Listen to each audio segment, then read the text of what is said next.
What is up, guys? This is Fastest Prius. This right here is my beautiful headache. This is a 2004 Brabus T12, one of 125. So this thing is a salvage title. It is a little bit dirty, hasn't moved in a little bit now. I bought this car because it got sideswiped while parked out on the street, and I wanted it really bad. And now here I am fixing all of its issues. So, first and foremost, we need to get this thing street legal. Now, I've already replaced all the lights that had to be replaced except for these fog lights. Now, these fog lights here are impossible. They're impossible to find. I had to get these guys shipped in from Taiwan. These are actually what I needed. I just need to do a little bit of modification on the connectors. This right here is an old one. You can see broken lenses, bulbs don't work. It's been sitting for some time, and I think I might have accidentally just made this one worse. But we are going to be getting into the process of fixing this. So we are going to be snipping these connections and soldering them to the new ones. Let's get into it. Alright, so I have my beautiful makeshift workspace. Now, what I have learned is that I suck at soldering. As you can see right there, these are super ugly. Soldering is way harder than welding. That is what I've learned. But I did get these. So these are going to make my life way easier. I don't have a heat gun because heat guns are expensive. So I have decided to steal a hairdryer, or stealing's illegal, don't do it. But this is going to make my life way better. And then after I get all this going, I'll show you guys the process. A 5-year-old could do it, but get into that with you guys. And then we are going to be pulling off this bumper. I'll show you guys how to do that. And checking to make sure all the light works. Okay, so as you can see, we got both of these stripped out here. This is going to be the only bulb I'm showing you guys the process on, by the way. I don't want to waste too much of your time. But we do have these stripped out. So the next step is going to be finding which one of these is the correct size. Also, shout out Amazon. This was like 20 bucks maybe. I don't remember. But super cheap, got it super fast. That means I can get this thing on the road as quick as possible. My camera wants to focus because I want to drive this thing. I do have a Mustang that I daily, but this is about 600 horsepower. So it's slightly more fun in a straight line, but okay. So quick thing, I'm gonna show you guys whenever I mess up. Like that's just part of the process. I could have given myself more room to work with on this, but I didn't. So I got to shove this thing way up in there, but this is going to be the correct size. So all you have to do now is just take your heat gun and heat these up until the solder melts. Once the solder melts, you know it's a good connection, you're solid. Super easy. Kind of want 2 hands for that process, so I won't film that. But once this one is done and I finish up the other 2, because this does have 4 fog lights, again, I will be testing everything and you guys will see how that goes.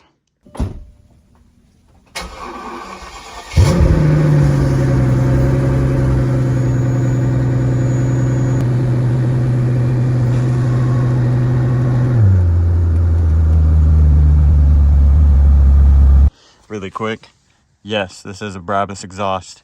Revving clip incoming.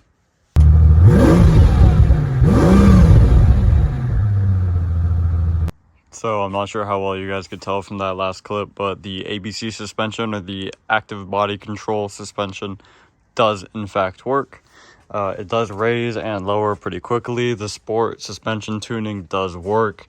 This thing doesn't corner as good as the Mustang because I have that on track suspension, but still pretty fun. It rips around a bit. It's a good time to drive. One quick thing with the quarter panel. So before I started filming this video, I did pull this out a bit. So if only I'm in the car. I mean, I'm a pretty small dude. I'm pretty light, so it's not a concern. But this doesn't rub if it's on the lowest setting, as long as you're going the speed limit. Beforehand, I had to have it on the highest setting, and it would rub like crazy. I drove a solid 25 miles-ish when I first bought it and drove it home, and it was rubbing the whole time, so that's part of the reason why that tire is completely destroyed. But we are going to pull this bumper off. I will be showing you guys how easy it is to take off a Mercedes bumper, at least this generation. Sorry, I accidentally stopped recording. This is a W220. These are probably some of the easiest bumpers to remove, but I'm gonna pop the hood, show you guys how boring Mercedes makes it under the hood, even though it's a 5.5 liter twin turbo V12. Sorry, English is hard. So I don't quite have the room to put it in service mode because this goes really high. This is a super long hood, but as you can see, it is boring under here. I mean, we got the two intercoolers there, we got our two air boxes here. That's about it. I mean, little hole in the windshield washer reservoir. As you can see, this is wiring that was added by Brabus for the fog lights, because S600s, especially W220, do not have those fog lights. They're running relays into these boxes here. I've already checked all that, so everything should be good. Should be. And other than that, so first things first, easiest first step, get these 10s out. Super easy. One quick thing, don't be an idiot.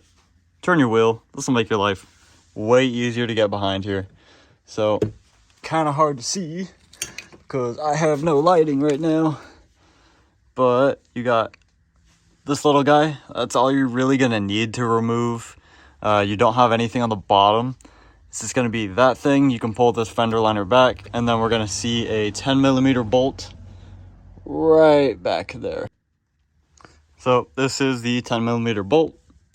Now, is this one actually Mercedes? Doesn't look like it, but not a big deal. Who cares, right? It's in the hands of some 22-year-old who bought it for cheap and doesn't care all that much. So not a big deal. Get yourself a flathead. Okay, you see this little bracket right here? That's what we got to take off. Now, you can fight it all day long, or you can get yourself a flathead and just kind of wedge it in here and just pry it out. That's all you gotta do. Once you get it to right about there, it's super easy.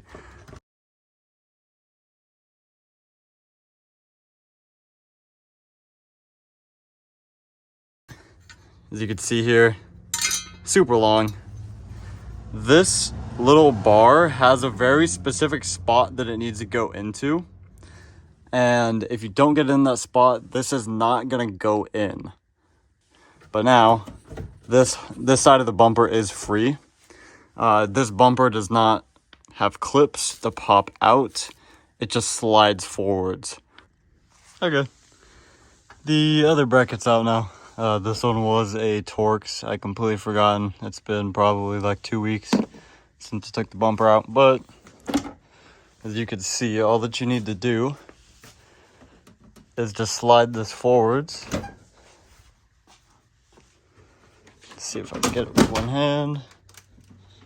Okay, I got one side out. So one thing is you got to be really careful with these bumpers, because this is all fiberglass, and you also have this connector for the parking sensors, which it's just a straight pull. But other than that, I mean, super easy. Also, another fun fact for you, you're not supposed to see this. This is chicken wire that's just screwed in with a Phillips head on that side and a Phillips head on that side. And then for the smaller chicken wire grill, you see they use 3 Phillips on those. I think that's hilarious. That's probably one of the weirdest things I've ever seen. Okay, so here's where I'm at. I have these just loosely kind of sitting in here. I just have the top bolts done on all of them. These sides are going to be a little bit of a pain to get lined up. Again, fiberglass, don't want to force anything, just going to make sure I take my time. So all that I'm going to be doing is throwing the bumper on. I'm kind of running out of time here. So I'm just going to throw the bumper on, connect everything, and then come back maybe tomorrow after Cars and Coffee. Taking the Mustang out for that. But after Cars and Coffee tomorrow, I might be coming back and trying to get these to turn on. Because I did get over here off camera. I followed all the wiring. It comes up into this relay. Now, what brand is this? This is a Hello Relay. This wiring does go into these fuses here. I did check these fuses. These fuses are good. There is the same thing on the fuse box on the driver's side. So worst case scenario, what I'm going to be doing is just replacing these relays and seeing what happens. But that is the progress that we have made as of today. I mean, I was only here for an hour and a half, but I don't know. It's shaping up to be pretty interesting. Okay, so it is a new day. I was not able to get the fog lights working. They are in, the bumper is on. They look great. I just need to figure out what's going on there because they aren't turning on. I just ran out of time. I had to move a bunch of stuff out of the garage and film a video with the Backspeed boys. So hopefully next video I'll have that working. I'll get working on the trunk and we will be going from there.